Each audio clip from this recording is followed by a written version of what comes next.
The good old clap, take one. That's right. How many of you knew what you wanted to be when you were 7 years old? I did. I wanted to be world champion. Hey, is there honesty involved in this podcast? Can we be honest? You can shut your fucking lips. And then I just said, put them up, what? Let's go. He's like, you look too pretty on the wave. Get ugly. We can talk about DMT if you want. I thought we were boxing.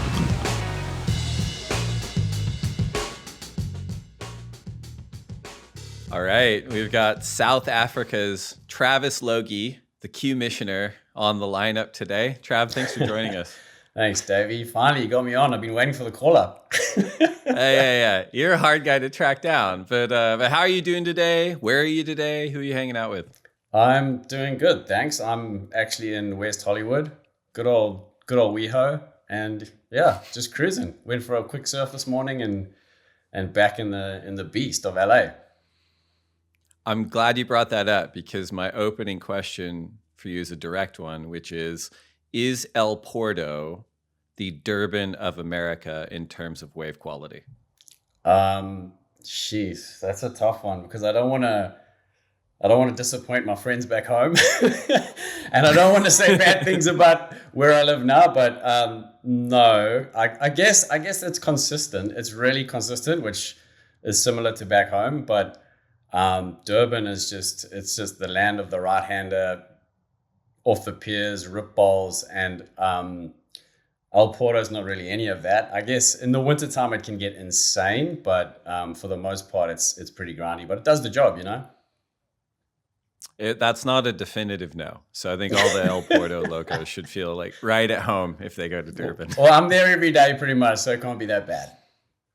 That's right. Yeah. And in all fairness, you have cemented yourself as one of the elite surfers in LA County since you moved here. You're winning board rider events. Your clip production is through the roof. You've really assimilated pretty well. Yeah, I guess so. You know, it's just happened organically, and I love it over here. I've met some really cool people, and yeah, like I said, El Porto, there's always something down there. I mean, even on the days it looks terrible, you look at the cam, and the drive for me is not an easy one to do either, but I normally just put my head down and do it, and I'm always better off for it. I love it. All right, well, we're going to switch gears a little bit. We are going to get into proper Durban conversation, but first I thought it'd be appropriate, given that this is going to drop right before the final Challenger Series event of the season in Haleiwa, and you oversee the Challenger Series. So maybe explain to the listeners what your official role is, and in so much as you can describe your day to day, what do you end up doing most days? Yeah, I guess it's pretty broad, so it's hard to describe really. But mainly I oversee the QS Challenger Series and the junior tours. So just to try to simplify it, I'm in charge of the rules, the regulations, the schedule, the career path, when the events run, how they run, basically how we qualify athletes into the WCT.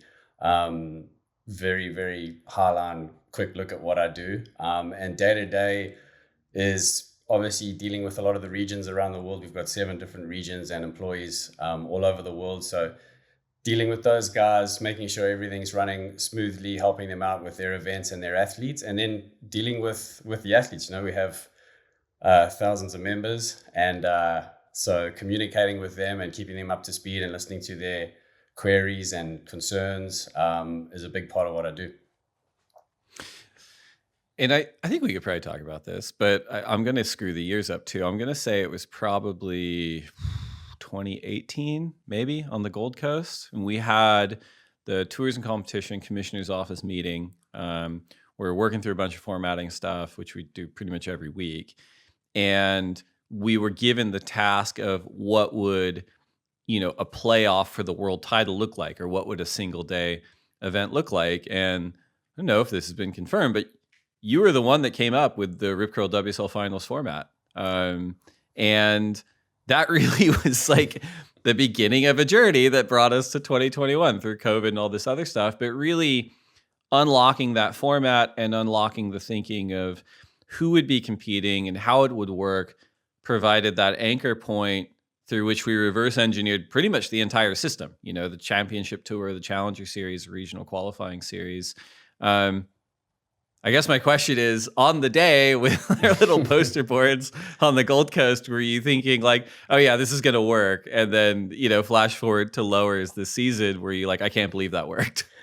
Yeah, actually, no. I mean, obviously I blurted it out in that meeting, and I had that format in my mind for quite a while, but I've always just been that kid in class when, even though I knew the right answer, I've always been too scared to say it out loud because I don't know. So I had it for a while.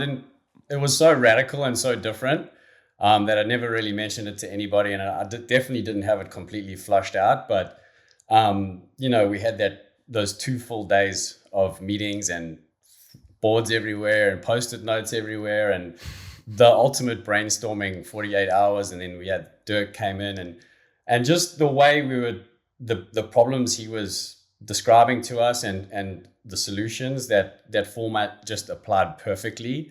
And after like thinking about it for a couple of hours, I was like, I'm gonna say it. And then I blurted out. I called it at the time the linear format. I guess you could say it's vertical or whatever, but just in my mind, I had it going linear.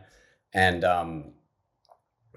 yeah, it ticked all the boxes and solved all the problems, and we got to have a winner on the final heat of the year, which is awesome. And I guess the numbers proved us right at the end of the day. And props have to go to the leadership team for implementing it, because it's one thing coming up with the format, but believing in it and going through all the steps, because it wasn't easy getting there and getting everyone to believe in it. So super stoked to be a part of that process. Yeah, it's funny because it is really like the most important moment for certainly our company, I'd argue, kind of like surfing writ large every year. And you're right, we did have like a 2-day post-it notes, things everywhere kind of session, but then, whether you marinated on the topic for a couple hours or not, when you explained it, it was very clear, and it took like 5 minutes, and we wrote it up on the board, and we're looking at it, and then we're like, yeah, that's probably good enough, at least to kind of like go out to like other conversations with and see what it works. And then every time someone brings it up, it's like, well, did it take years to develop? And I'm like, no, Trav like nailed it in 5 minutes. And then we kind of just were like, this is ready. It's baked. We're going to see how it works. And that was my experience on the day too, because it really played out in the sense of, okay, how are you going to create something that doesn't create too much of an advantage for one surfer, but also doesn't disadvantage the surfers that perform throughout the year? And it really kind of played out almost perfectly as a proof of concept, right? Like you had, certainly on the men's side, you had Gabriel, who'd had such a dominant year and was like the best surfer in the world in a lot of ways, beating an on fire Felipe Toledo, who people were calling the best surfer at lower trestles, in large part because of the format. Like Felipe was just kind of gassed by the time he ended up getting to Gabriel, and it kind of worked out as intended, which is kind of rare for us to happen at the WSL. Yeah, I mean, even after that meeting, and we discussed it afterwards, and it sounded like a good solve and a great format and an exciting way to end the year, I still wasn't super convinced. And what really got me across the line on the whole thing is when I went home a couple of days later, and I started putting in the names of the last couple of years, the top 5 surfers. And I was like, holy shit, this could be freaking exciting, like really, really cool. And the fact that, it still gives so much value to the whole year, because being every rung higher on that ladder at the end of the year is so important. I mean, the further back you are, your odds just drop off so dramatically having to surf against that caliber of surfer and get through that caliber of surfer. So if you do, it's really hard to argue that you don't deserve it, because you've gone and you've beaten the best surfers in the world back to back to back. And so, yeah, it's really cool. I'm stoked it went off so well. And I think it was a great year one for it, for sure. Totally. And as we said, that was the anchor point in how we reverse engineered the design of pretty much everything. When we worked on that linear format for the Rip Curl WSL Finals initially, we hadn't, I don't think we even had a concept of a 3-tier system or a challenger series kind of existing in this middle tier. We obviously had high profile QS events, but it wasn't the same thing. And we had COVID hit and sort of a janky 2020, 2021 implementation. 2022, we're planning on kind of the full flight of implementing this 3-tier system. But you've been in the thick of it. You've been in the trenches on the Challenger Series this year. What have been some of your observations just from the events we've had, how it's been working from a design standpoint, and what you've observed in the surfers in terms of pluses and minuses for the Challenger Series? Yeah, I think the whole restructure of qualifying through the regions onto the Challenger Series has been really positively received. The feedback has been amazing. And then it was all down to execution. And I think that's gone off really well as well. The events have been insane. And really looking forward to see how it rolls out in the future when we have more Challenger events for next year. And, you know, the whole thing just made sense to when surfers leave their region, they're leaving for the highest level event besides the CT that they go to. So it's more points, more prize money. So in the old model, although it worked and it functioned and we qualified the right surfers for the most part, once you were finished with the juniors, you just had to fly around the world and keep going and spending thousands and thousands of dollars. So like you said, we were looking at implementing something like this model, maybe 23, 24, even 25, and slowly grandfathering it in and just putting more and more importance on the regional tours. But then when COVID hit, it kind of was our opportunity to reset, and we really didn't have a choice. Like having international travel for the Challenger Series and the CT at the moment is, as you know, and everyone knows, it's challenging as it is. So to have that factor for every level of QS, even the smaller ones with less prize money and less tourism money out there, it just would have been really challenging. So keeping everyone and getting the best of each region to the Challenger Series it's a way better model. It's way better for the surfers. It's less traveling, and when they do travel, they're going for the biggest and best events. So it's worked out great so far. The level of surfing is like I even said at the US Open, I couldn't believe how high the level was. It was the highest level I've ever seen for that level of event, Challenger Series or 10,000. I think having some time off for the surfers was actually beneficial. A lot of them raised their game, and also just there's some new faces around because we were able to use the regional tour. So another positive byproduct of it is that it really opens up the opportunity for everybody.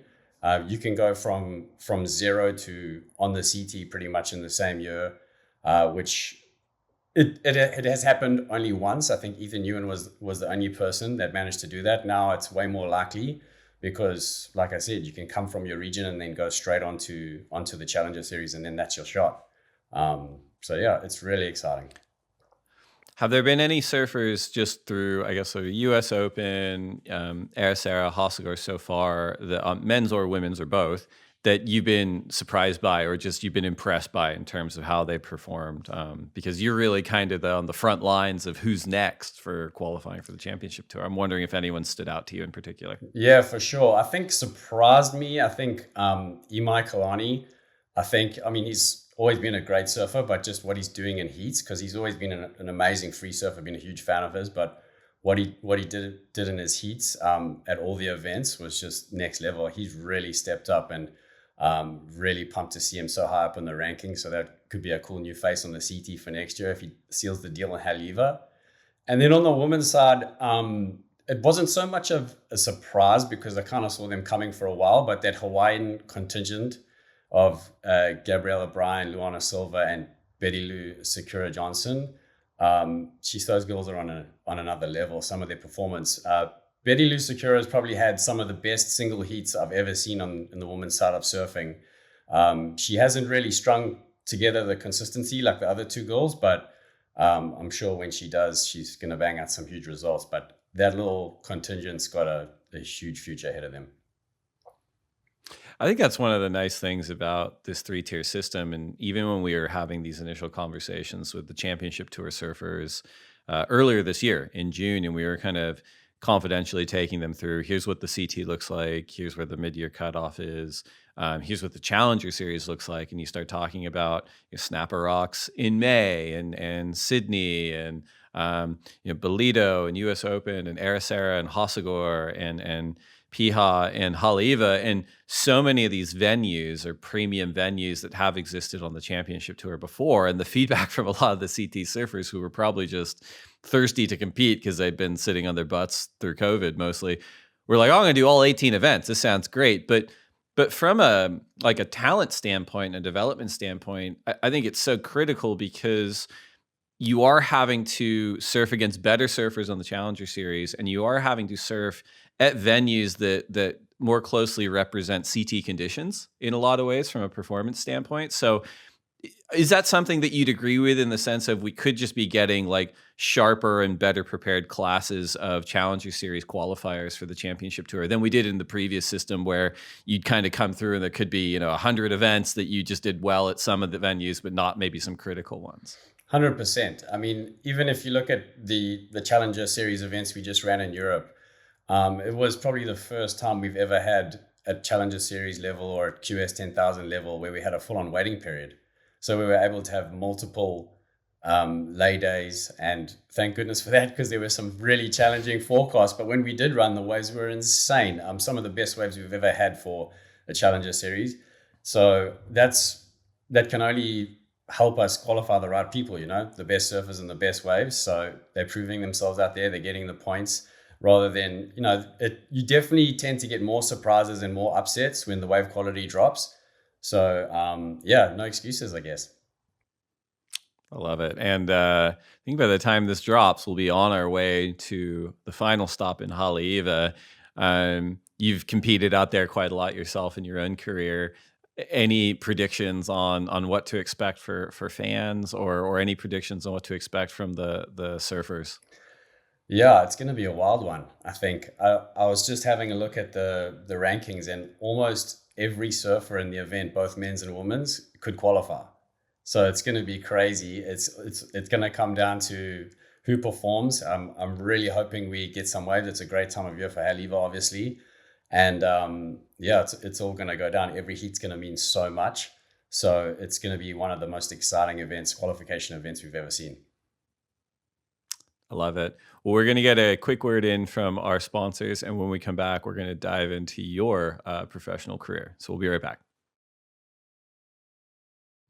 So we opened up by joking about how El Porto, according to you, is definitively the Durban of America. But you were born in Durban, South Africa, 1979, which blows me away because you look like a young man. But long time ago. And a 42 is very, very young. But what was it like? What was your family like? And what was Durban like in, I guess it was in the early 80s?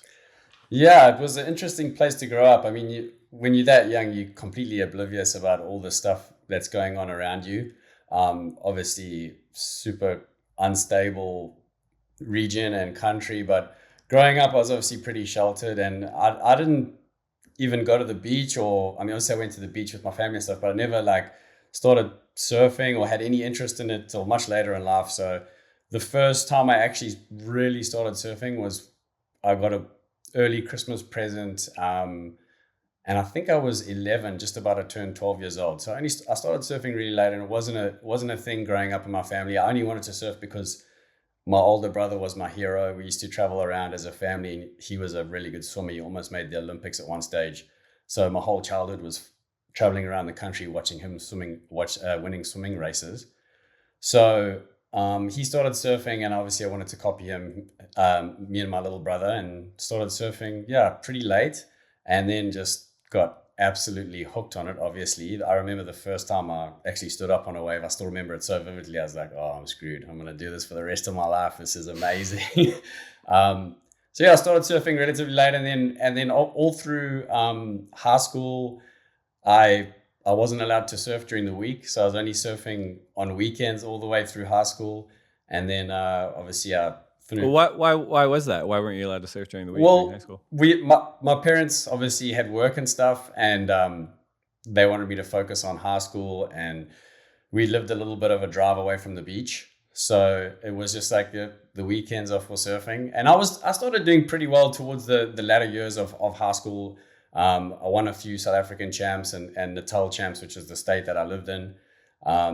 But I was never really thinking I was going to be a professional surfer, to be honest with you. I just kind of slowly rose. And then the last couple of years in high school, I started doing really well nationally. And then when I finished high school, pretty much right after I finished high school, my dad got an apartment on the beach in Durban. So it was just the perfect storm. I was able to surf every day because I was like, I'm going to take a couple months off and figure out what I'm going to do with my life. And so I was surfing every day. And then in 6 months, I think that first 6 months off, my surfing just improved exponentially. And then I started winning a lot of events back home. I was still a junior, so I was entering events and doing the juniors and the men's, and a lot of them I was winning both. So my sponsor at the time, Gotcha, was like, oh, let's try to send you to Europe. And they gave me a huge contract, $3,000. My first professional contract was $3,000. So I used that. That wasn't like a red flag for you. You're like, oh, this is gonna go well. Yeah, everything was a bonus to me because I never had aspirations of being a pro surfer until at the end of my first year out of high school, because it was just going so well. I was like, oh my gosh. And then a few people were like, hey, you could have a real dig at this, to the point where my sponsors unsolicited were like, we want to send you to Europe for the QSs. So yeah, I went to Europe, and I did pretty decent. And then the next year they gave me enough money to do Europe and Brazil. And then the next year after that, I did Europe and Brazil again. So I never had, my first 3 or 4 years out of high school, I still didn't like have a proper go at it, like the full QS or anything. But it came, and it just gradually, I think everything just happened late in life for me. So that's how it went. And it was kind of by accident. And then, ended up on the CT for 10 years. That's an accident for most people, I think. But what was there other sport for you? Did you play soccer, or did you do anything else in high school, or what was it? And I guess, how did you balance those interests? Soccer was my big thing when I was growing up. I was convinced I was actually going to be a professional soccer player. So thank goodness surfing came along, because there was no chance that was ever going to happen. I mean, it's all relative, right? We're playing on a dirt lot in Brazil with, the Ewok judges and some ex-pro surfers barefoot. But you're pretty good. Like, what position did you play? Yeah, I was on the wing or in midfield. When you're a Grom, you just kind of just float around everywhere. Right. Yeah. But I guess I kind of settled on the wing. I was decent, but I was never, I played till pretty much when I went into high school, and then I kind of stopped. And then at school, high school, I started surfing. That kind of took everything away. I was pretty decent at water polo at school, played water polo for a couple of years, but surfing just took precedence over everything. I'm a huge soccer fan still to this day. I watch soccer almost more than I watch surfing. I hate to admit it, but Who's your team? Who's your team for the listeners? Arsenal's my team. I can say that now. I wouldn't have said that a couple of months ago because they were having a huge shocker, but they're back. Well, and I'm curious too, right? Because we talk to so many people and a lot of surfers that are very high level, and I've said this a few times on the podcast, but they really kind of fall into two camps. You have on the one side, people who are basically like born in the barrel. They're like dynastic surfing families. Their dad was on tour, and their grandfather, built boards for famous people, whatever it is, right? And then at the other end, you have people who no one in their family surfed, and they didn't really live at the beach, and it wasn't really handed to them. Which isn't to say the alternative was bad, but it was just they had to fight for it. Did you feel like that as well, not being able to surf every day? And I'm wondering too, if you had contemporaries that you competed against who did live at the beach and who maybe got to surf way more than you, and if there was any kind of dynamic there with those surfers. Yeah, at the time growing up and being in high school and only being able to surf on the weekends, it destroyed me. It used to drive me nuts. But honestly, it was the best thing that ever happened to me, because I'm still such a Grom to this day. I'm still so excited about surfing absolute rubbish. All my friends think I'm crazy.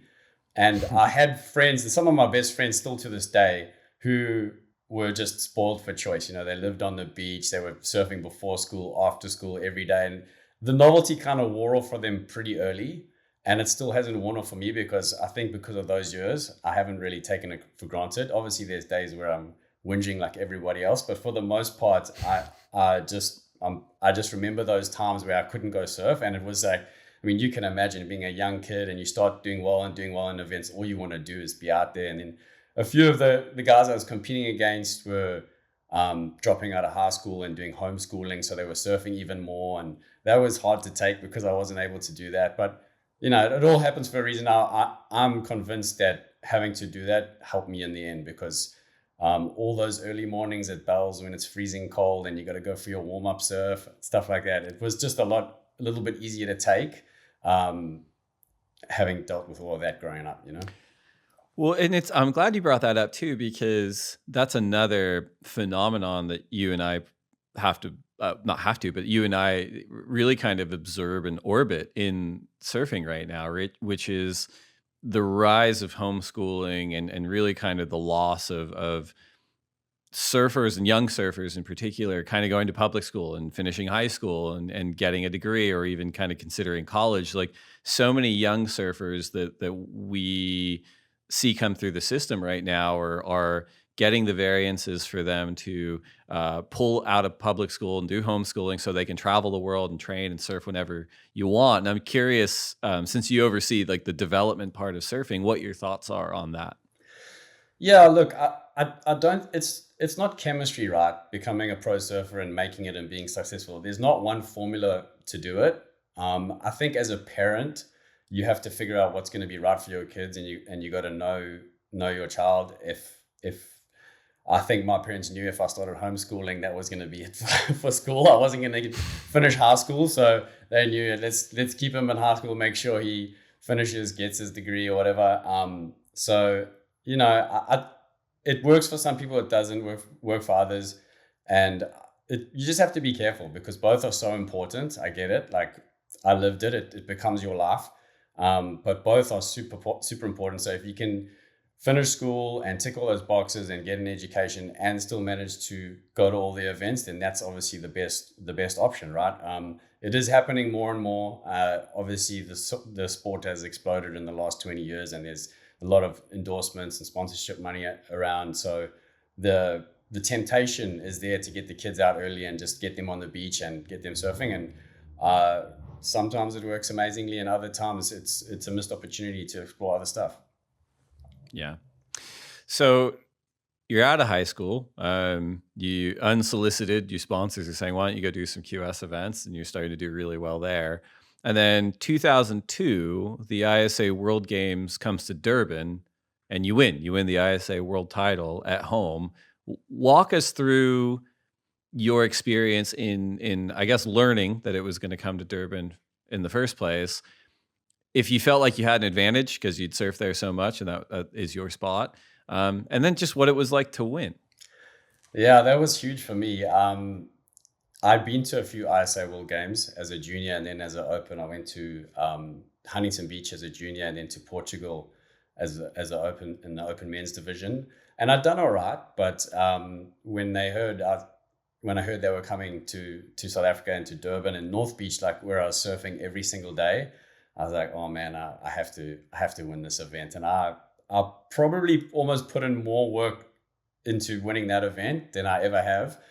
Partly because the way the whole South African team was looked after, it was such a big thing back home. So, you know, the team was hiring sports psychologists for us, and we're having training sessions twice a day, a fitness session in the morning, swimming, and then surfing and heats in the afternoon. And this went on for months leading up to the ISA World Games.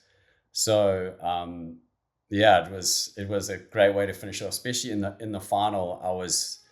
I think I was pretty much comboed with like 7 or 8 minutes left to go, and there were 2 Brazilians in the final, and they were kind of a little bit. It was because it was a 4-man final, and they were kind of tag teaming me a little bit and paddled me all the way to the other side of the pier, and I was like, oh man, the stream's slipping away, and I somehow managed to break free and got wide down the beach, and in a space of like 4 minutes, I got 2 really good waves by myself and went from 4th to 1st. And yeah, the siren went. I was on the beach. It was an amazing day. It's pretty funny too because even though we all lived there, the team got together and we all stayed in a hotel on the beach. And the night before the final day, I was sharing a room with my best friend Warwick Wright, who was also in the South African team, and he was in the juniors. And he had been knocked into the repechage, and you know how many heats you have to surf through to get to the final. Then so. I was in the semifinals the next day, so I had 2 heats. If I didn't lose in the semifinals, it would have been 3 if I did, and he had 7, And he was crying the night before. He's like, "Oh, I'm not gonna do it. You're gonna win." And I was like, "Don't worry, bro. We're gonna both win tomorrow. I guarantee you." And then we both won. It was so sick. Me and my best friend, he won the juniors. I won the opens at our home beach. It was insane. That's awesome.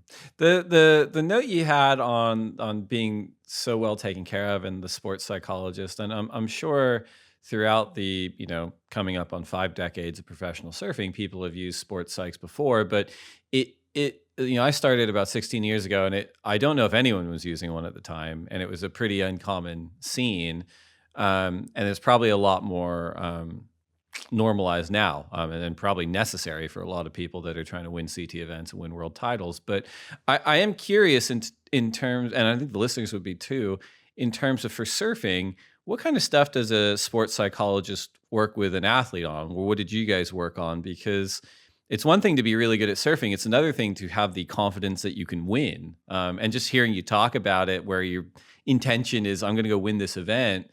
I know a lot of surfers on the CT that never think that. They're just like, I'm going to go out and surf my best. So I'm curious if those things are related, and what kind of things you work on in terms of sports psychology. Yeah, so I've only really done sports psychology as a group like that. There's been a few teams. Our state team our provincial team back in South Africa did it a few years as well, where they got a sports psychologist to come talk to the group for a few sessions. And then the few times I did make the South African team and surf in the ISA World Games, they did it a few of those times as well. So I've only really had it in a group, not on a one-to-one basis. So when it's in a group, it's definitely feels like they do sessions where they can get as much information out there without wasting too much time. So I'm sure there's more to it, but most of the stuff we're working on is just visualization, calming the mind, basically meditation. And that helped me immensely. Like I've never had a problem with strategy. I've never had a problem with nerves in heats. I've hardly ever got nervous for a heat. I'm way more nervous to do this podcast than I ever was to surf any heats on the CT. It's weird. But I think just being able to learn how to properly visualize and meditate and calm, just to even have a greater laser focus when it comes to those small moments in a heat, and just to know that you've been there before and this is how it's supposed to happen, and not to let anything affect your mood or your focus. And that really, really helped me. And it gets a lot of the distractions out of the way, because if you're spending a lot of time meditating and focusing, it kind of gives you the direction on the days off in between heats. It gives you a direction to follow, which is going to be responsible, because it's going to get you to your end goal. So it was kind of like a little reset I was just doing every single day that I learned through the sports psychologist. I'd do my visualization, my meditation, and then it would set me up for the rest of the day. And everything was geared towards the goal, whereas without it, there's just so many distractions, especially when you're a young kid and you're traveling around the world. So it helped me to win that event. It definitely helped me. I took those principles and what I learned to qualify and make it onto the CT too. You mentioned Warwick Wright, and he's one of those surfers who did hit the international stage, and South Africans have been represented on tour since it started in 1976, but the representation's been pretty sparse in terms of what percentage of the tour they've been making up compared to Americans or Hawaiians or Australians or Brazilians. And we've heard a lot of South Africans talk about the challenges of breaking out of South Africa, despite the fact that the waves are so good and the collective talent of surfers in that community is so high. There's just a lot of challenges in terms of getting the financial support, logistically being able to travel the world and just create a career for yourselves. Is that something that you experience too? Yeah, I've heard that a lot back home. To be honest with you, I call bullshit on it a little bit. Like it is tough, no doubt, coming from a third world country. It's going to be a little bit more expensive, but when you do leave, there's so much opportunity out there. It has that excuse has become kind of a crutch for a lot of surfers coming out of South Africa. It's kind of already their excuse. So they're going to go, and a lot of them will go and party and not tick all the boxes. Obviously, right. There's a lot of great surfers that come out of South Africa and they do all the right things and they still don't make it. That's just sport. But I do see that excuse sometimes used as a little bit of a crutch, because I mean, there's great surfers coming from places that are far tougher to come from than South Africa. A big problem, I think, it's just tough to leave because the waves are so damn good. Right. The waters, especially in Durban, the water's warm all year. There's waves all year. So I mean, when you're traveling and then now all of a sudden you're competing, sometimes it's going to be in beach breaks and 1 foot waves, freezing cold, every free surf. There's hundreds of people out there. You have to really be in it. You have to keep that intensity through some seriously difficult days and difficult conditions. And you have to be a little bit insane. And that's because you lose so much. I mean, especially on the QS and even on the CT, you lose so much that if you dwell on it too long and you give yourself too many excuses, it's not sustainable. So you just have to keep on going no matter what the conditions are, no matter what hands you've been dealt, and just keep trucking. That's how you can have a long career.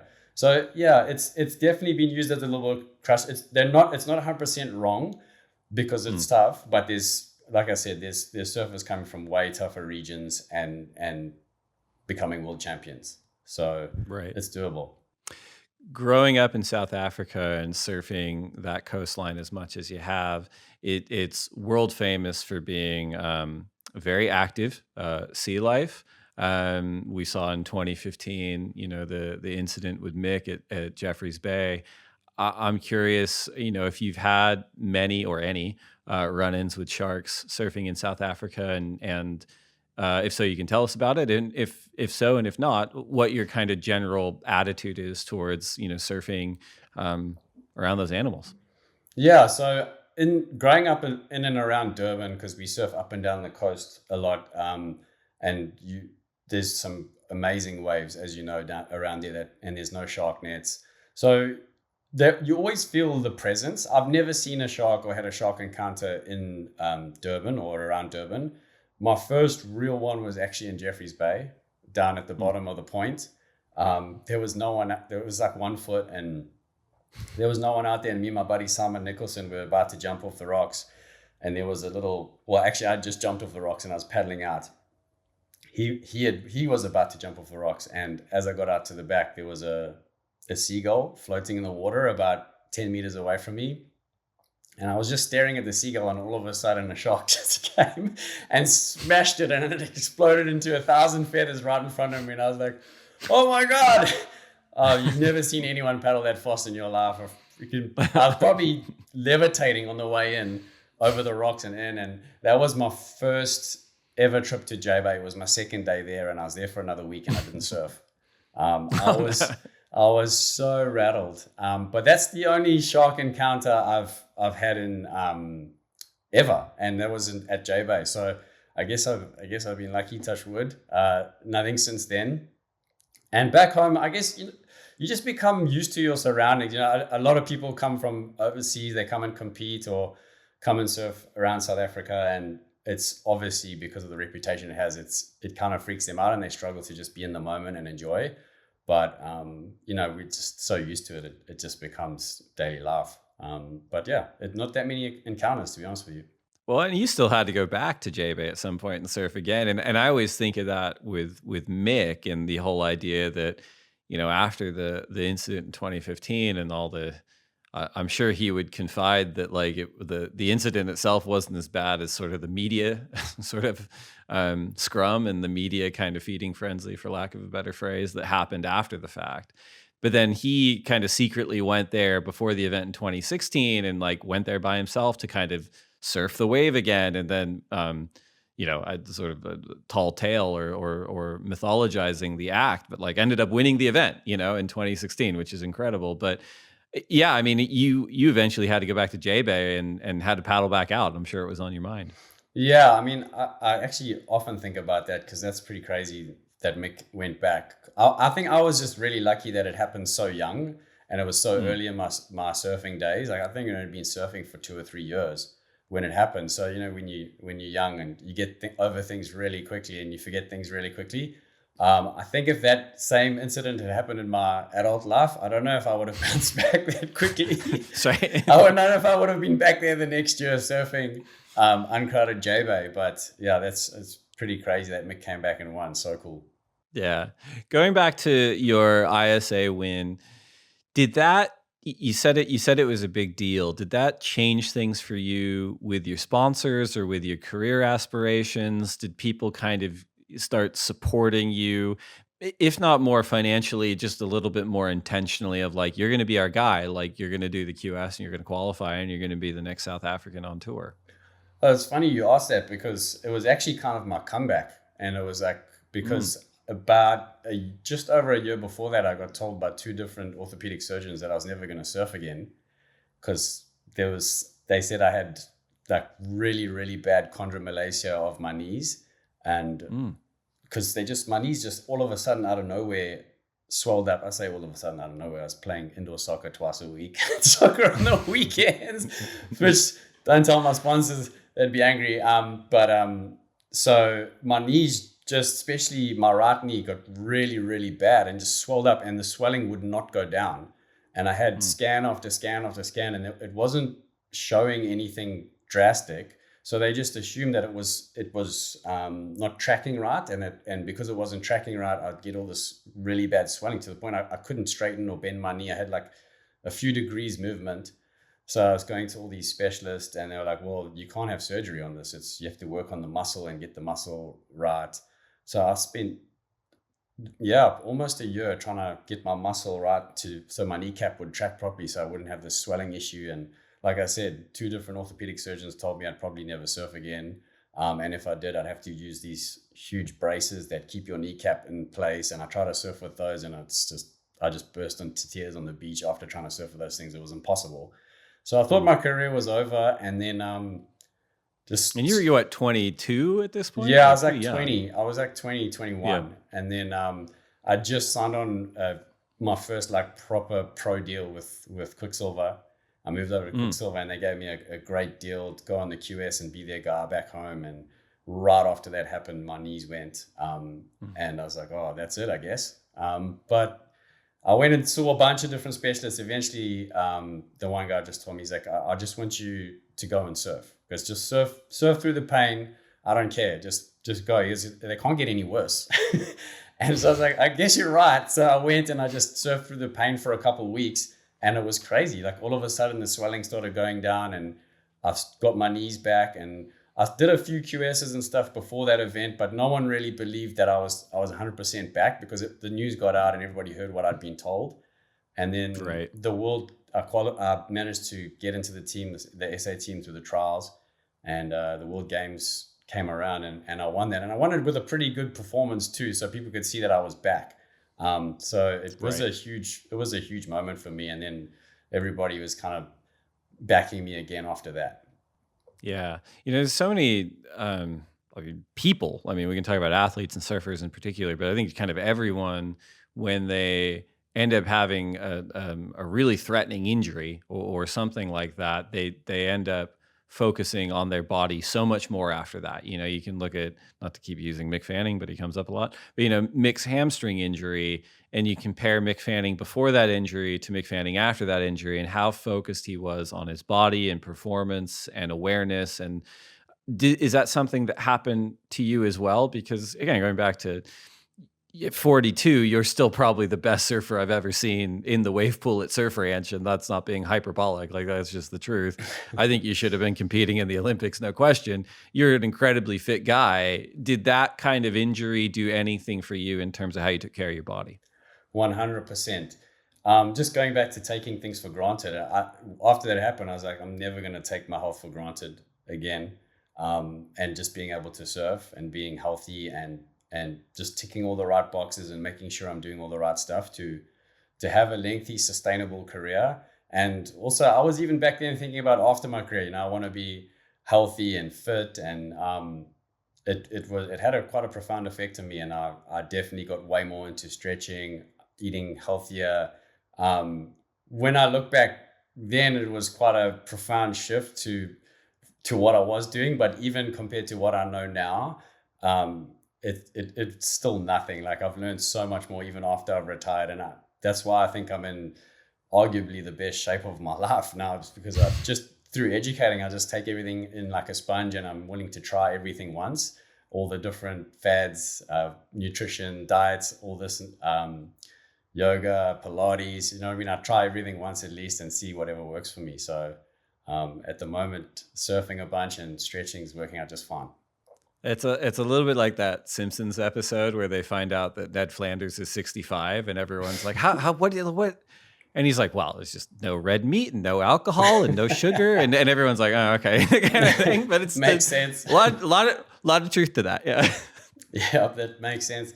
Yeah, I mean, I have to admit the last couple years of my career on the CT, I kind of started feeling a little bit of imposter syndrome being on there. Like I kind of felt like my surfing, that whole new school wave had just come in, and I overreacted a little bit. I should have just kind of stuck to my guns and believed that I could keep going. But I'd been on there so long. Like I always, when I was a kid, like if I could just get on there for 1 year, and then I got on there for 1 year, it's like if I could just do 2 years, then it's not luck. And I ended up being on there for 10 years. But the last couple of years, I kind of let my guard down. I didn't eat as healthy. I didn't do all the right things when it came to stretching and keeping fit. I started going for a little bit less of those early morning free surfs and getting warm, and I paid for it. I started getting all sorts of injuries, weird impact injuries, which definitely aided me in my decision to retire at the end. But yeah, it's crazy when you let your guard down a little bit. You pay for it pretty quickly. It's so interesting you say that too, because surfing, especially at the tip of the spear on the Elite Championship Tour, is always progressing so much. But there are elements to like the world's best surfing that are timeless, you know, and if it's speed or power and rail surfing, like those will kind of never go out of style. But it doesn't shock me that and everyone kind of feels self-conscious at some point. You know, I remember sitting around Andy and a few people when he came back in 2010, and he was kind of confessing that he was so rattled because people were doing, you know, rodeo flips and heats and like these tweaked out airs and stuff. And he felt like his surfing was not cutting edge anymore. And it was so hard to hear, because it's like, oh my God, man, if you just surf the way you surf, even at 80%, like you were still an elite level surfer because of all your talents. But it is hard, you know, when the media is talking up a certain kind of surfing and the judges are maybe rewarding another type of surfing. And it's one of those things. Is that similar to kind of how you felt towards the end too? Totally, 100%. I think a lot of us felt it too. We kind of felt we were getting left behind a little bit.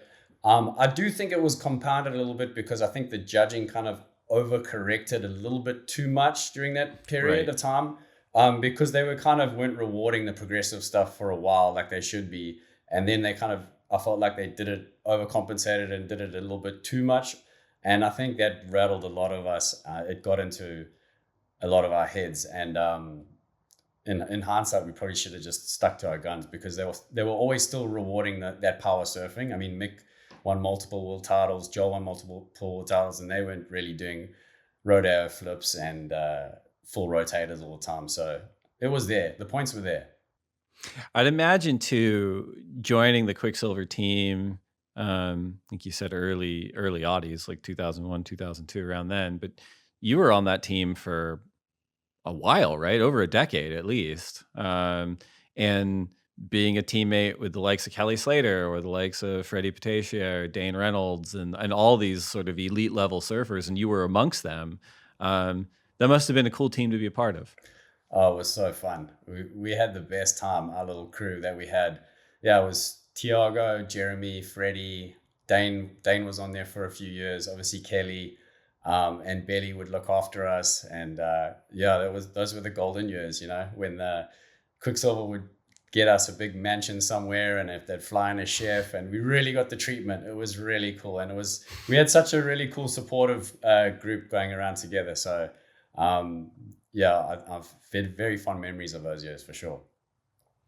Big Indies trader for boat trips, and you know, just hanging out, not having to be in Young Guns, but just hanging out. Exactly. Yeah, it was good times, man. As far as your performance on the championship tour, you know, decade on there, what were some of the highlights for you? It could be certain events, it could be certain venues, or even just the way you felt like you were surfing. What are the moments that stand out to you as kind of the the peak moments for you competitively on the championship tour? Yeah, I guess the two biggest moments, they weren't really super headlining moments, but it was just because of the context and the circumstances I was in at the time. I think it was Chopes in 2011 when I was the replacement surfer the whole year, and that's when they had the mid-year turnover and the cut. And I was the replacement surfer in a few CTs, and I got into J-Bay and got through a heat or two and got some points, and then I got the late call up into Teahupo'o. And I knew that because I wasn't guaranteed into New York, the event after the cut, I knew that I had to get a third at Chopes to qualify to get onto the CT. And I came in as a replacement, flew in. I got there on the morning, the event started, and on borrowed boards, I borrowed boards from Alain Rieu because I was in France doing the QSs, and my biggest board was a 5.7. And it was huge that year. Yeah, too. the code red year, it was gigantos. I was absolutely shitting myself the whole event. But I needed a third, and I went and got a third. It was the scariest week of my life, but it was probably the best week of my life. To do that under those circumstances. And then I think it was the year after that, we were at Steamer Lane at Santa Cruz, and I needed a third again to qualify before going to Hawaii, because pipeline's almost a write-off. You never know who you're going to get. It's so hard to get points there. So I was like, damn, I need a third to be on tour next year. And I went and did it at Santa Cruz as well. I'd never really surfed there before, and I'm always pretty bad in cold water. And everyone's like, you have to use booties, and I cannot surf in booties. But luckily the water was weirdly really warm for that time of year, so I didn't have to surf in booties, and I went and got a third. Knocked out by Taj, who had my number for a big part of my career, but still got the third and requalified. Yeah. I remember that. I think that the year that you got your third in Tahiti was also the year that you drew compatriot Jordy Smith in round 3. And that weird thing happened where he got hurt. Yeah. And then the officials stopped the heat and then restart. And then there was a resurf, which rarely happens. Yeah. The first time ever. It was a big deal. And yeah. It was yeah. And I'm sure it was, you must have been experiencing a mix of emotions because you had so much on the line for yourself. And then it's happening against, probably someone that you're close enough with in the sense of another South African, and just having to go out and be like, all right, let's go do this again. I'll have to beat him again. Yeah, that was such a weird day. I mean, Jordy was my best mate on tour. Before I started traveling exclusively with the Quiksilver tour, Jordy and I traveled together. And that was such a weird day because the waves were so gnarly. I was stoked I lost, even though it was the first time ever in history they'd ever stopped a heat for an injury and then restarted it and finished it. So yeah. I guess when he got injured, they stopped the heat for 9 minutes, and our heat ended up being 39 minutes long. And at the end of 30 minutes, I was in the lead. So technically I won the heat, but they extended it. And then he got a wave at the end after being injured and went into the lead, and then he won the heat. So neither of us wanted to resurf.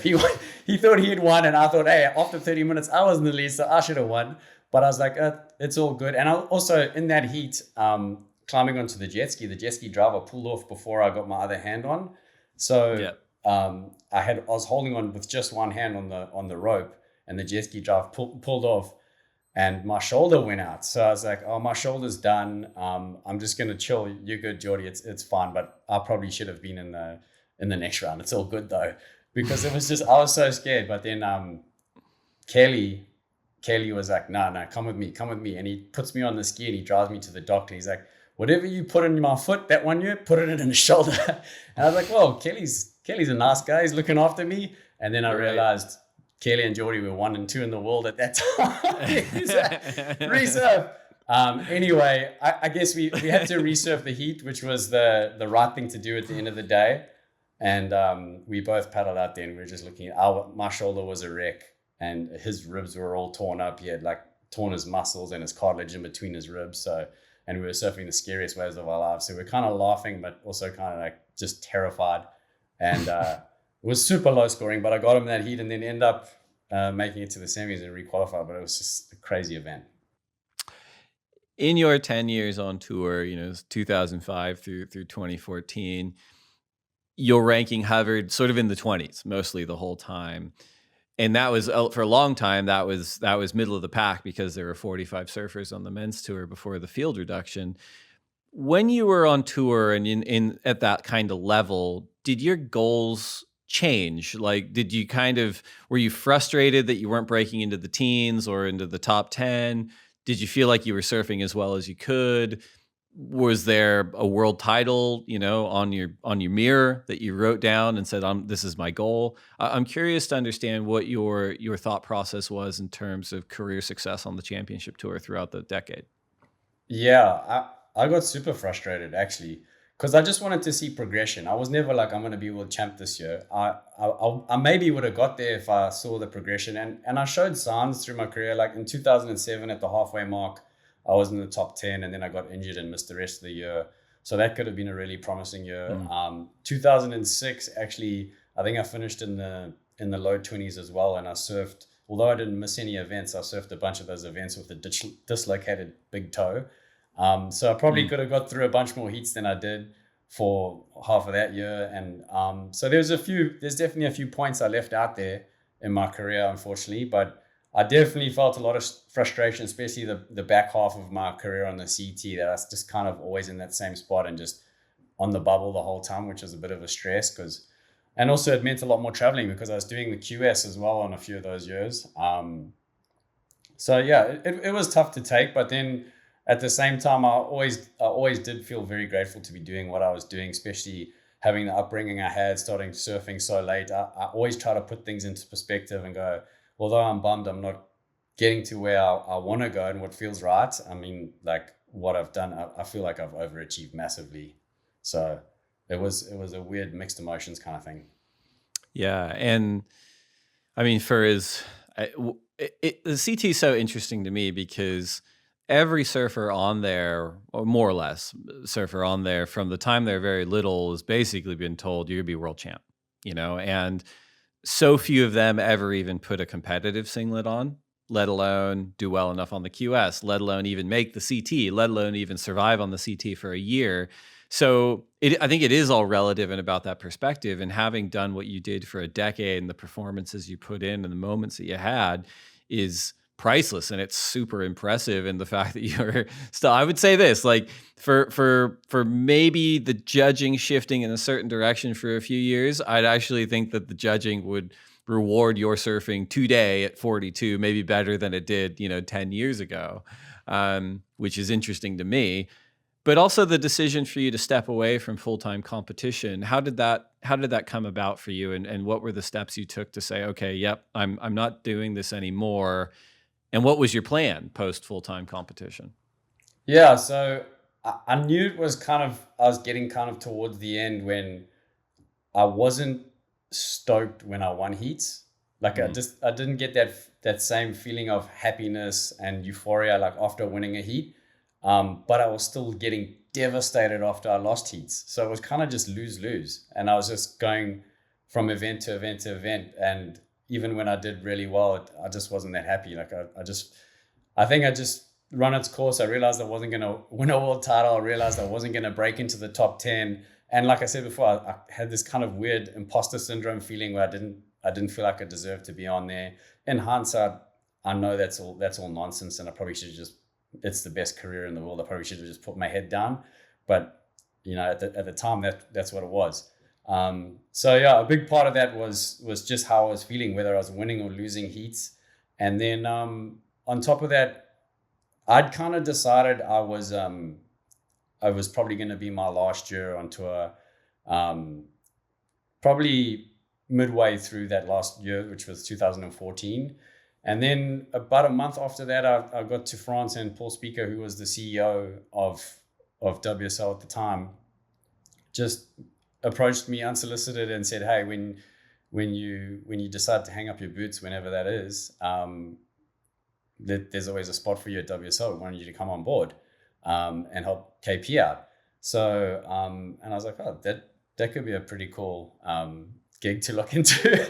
And then I was like, well, it just so happens that I actually am retiring this year, because I made the decision and I did an announcement like 2 weeks later, and the rest is history. And here we are. Here we are. And we're going to get to that history in just a minute. We got a couple more topics and some listener questions for you, but we're going to take one more quick break to get a word in from our sponsors. We'll be right back. All right, so we've done ancient history. We'll do present day history. You mentioned a really close relationship with Jordy Smith. You guys are both from Durban. You've probably more so than anyone else had an insight into who he is and his talent and his career growing up for him. What is your take on, I could ask you a billion questions about Jordy Smith, but we'll just keep it specific. What is your take on where he's at in terms of talent, motivation, career heading into 2022? Jordy's an absolute beast. I mean, I mean this, and I mean this completely as a compliment. He's massively underachieved. Like it honestly freaks me out that he hasn't had 2 world titles, even 3 world titles, for how good he is and how well he surfs, how well he competes. It freaks me out just being a friend of his that he hasn't got there. But having said that, I think he's one of those guys that the way he surfs, how technically proficient he is, how little energy needless energy he expends when he surfs, he could have a career, another 10 years easy on his career. And I have no doubt that he's going to be in multiple world title shouts in the future. So the dream's definitely not over. In fact, he might even be in a better headspace than ever to achieve that. Just with everything that's happened, he's taken some time off. He's now had a child. He's really settled. So I just think that, he's definitely underachieved in his career, unfortunately, but he's got the talent and he's got the drive. He seems very, very focused and raring to go, which is always a good thing. So I'm looking forward to seeing how he does this year. It is like, I guess if you weren't around for it and you weren't close to it in some sense, when I think it would have been 2000, I want to say 2008, 2009. It was the year that he moved from Billabong to O'Neill. He didn't have stickers on his board. He won the QS by a huge margin. He had all these like banger video parts and like Stranger Than Fiction, whatever other films were coming out. And the hype around him was so, like really kind of unprecedented in a lot of ways, and it was almost de facto that he was going to win multiple world titles and be in contention as his rookie season, So I think that's unfair to put on anybody, no matter how good they are. And B, to actually have seen him weather that and kind of go up and down through the system and deal with injuries and kind of deal with just growing up as a human being. It's almost a success story that he is as fit and focused and surfing as well as he is now ahead of 2022, just without any achievements kind of mapped to that, and he has achieved, he won CTs and stuff, but I just mean the fact that he's sort of hurdled that really strange time during the 2010s for surfing. Yeah, when Jordy came on, I think because he came on in the same year as Reynolds, I think that's the most hyped up 2 surfers have ever been, but I also think it's the most valid hype because they were those 2 were doing probably the best surfing anybody's ever seen at the time and the most progressive. And yeah, it just goes to show because I mean I was traveling with him even his first couple years on the CT, and I would free surf with him every day and just go, I don't know how this guy loses heats. I really don't. He was always the best free surfer at the events, no matter what the conditions were. And then he would paddle out, and I guess that's just what it's like being a rookie on the CT. You can be the best guy ever, but you're not guaranteed to get through heats. You still have to figure it out. There's kind of a formula to it, and it changes from event to event. It changes when the conditions change. And I guess coming on so young with so much hype, I think he and all we did too expected it to be a little bit easier for him than it was. But he once he hit his stride, he really hit his stride, and he's had an incredible career. And I mean, I say he's underachieved, but that's just because I just know what he can get to, and I mean that as a huge compliment because I'd love to see him win a world title. I'm such a fan. But yeah, he's had an incredible career, and looking forward to see what he's going to do next. Yeah, he's one of the guys I'm most excited to see back in full form in 22, fully recovered from injury, and with the schedule we have, and I'm excited to see what he does. In terms of younger South Africans coming up through the ranks, how close is your finger to the pulse of the next generation of South African surfers, and does anyone stand out to you in terms of who you think will make a crack at the championship tour, men or women? Yeah, obviously we have Matty McGilvray, who had his rookie year on the CT this year, and depending how he goes in Haliva, might be on the CT next year. He's an incredible surfer. He does really, really big turns, and he really excels when there's a lot of swell and a lot of power, which is great for the CT schedule. And then we've got some other kids like Aiden Mason Camp coming out of Cape Town. Really, he's got insane technique. I think he has a lot of potential to potentially qualify eventually. There's a kid out of Durban called Luke Thompson who's got the whole bag of tricks, charges. There's some good talent coming up for sure. It's exciting times for South Africa. I think this next generation could surprise a lot of people. And what about yourself, man? We talked about it. You said you're fitter than ever. I will die on the hill of you were the best surfer I've ever seen in the surf ranch wave, which I don't think is an easy wave. You're dominating the Los Angeles surfing scene. Like, would you consider putting the jersey back on for a QS? I don't know. I think there'd be a little bit of a conflict of interest if I did a QS. Yeah. But you know, it's like it's say you know, you're living in LA, you got your beautiful wife Shauna, and say you're like, you know what, this is all hypothetical. I do not want you to leave. You're one of my favorite traveling buddies. I do not want you to leave, just for the record. But say I die and that's no longer a problem for you, would you, out of sort of grief, quit the WSL and be like, Dave always wanted me to put a jersey on and do the QS? Is that in the cards? I actually would love to, because I have such a different perspective now, especially compared to the latter part of my career. Now I would love to compete with the mindset I have now, where I'm not taking everything like it's life or death, and just, you know how you can get so in your head with things. And the back half of my career was kind of when social media came part. I was there reading all the bad comments and just got into this whirlwind. I did that whole thing. All the things you shouldn't do, I started doing that. So I would actually love to, because I miss competing so much. It's one of the toughest things about this gig, to be honest with you, because I'm a competitor, whether I'm playing tennis or soccer. I just love it. So I miss competing so much. So you never know, one day. All right. Well, you're on the record now. So when I go, you go. Exactly. All right. Well, and fortunately, you know, you work at the WSL, so there's no mean comments coming from social media everywhere. But we did reach out to the Instagram community to get some questions for you, and we got a bunch, but we've whittled them down to a few. And the first question is from _Troy_Matthews, who asks, what is your worst wipeout? My worst wipeout by far is one I had in Fiji at Cloudbreak. It wasn't a big day, but I think the swell period that day was at about 20 seconds. It was one of those days in Cloudbreak when it's 2 foot, 20 seconds, but it still comes in there like 4 to 6 foot, but the most powerful, squarest 4 to 6 foot you've ever seen. And I decided it'd be a great idea to pull into a closeout at the end of one of my waves. It was a heat against CJ Hobgood. And went over the falls. Eventually it clamped me and went over the falls and landed square on the reef. Cut the whole side of my body, cut the back of, all over my back there was skin missing.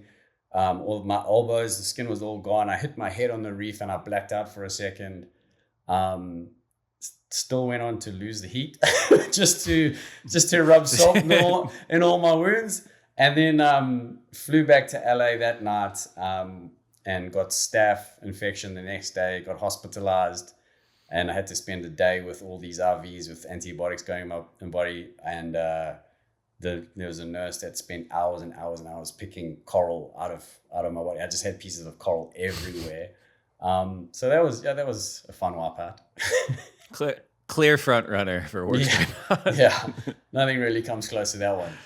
All right. Second question is from McKay_Holland, who asks, what wave would you like back on or added to the tour?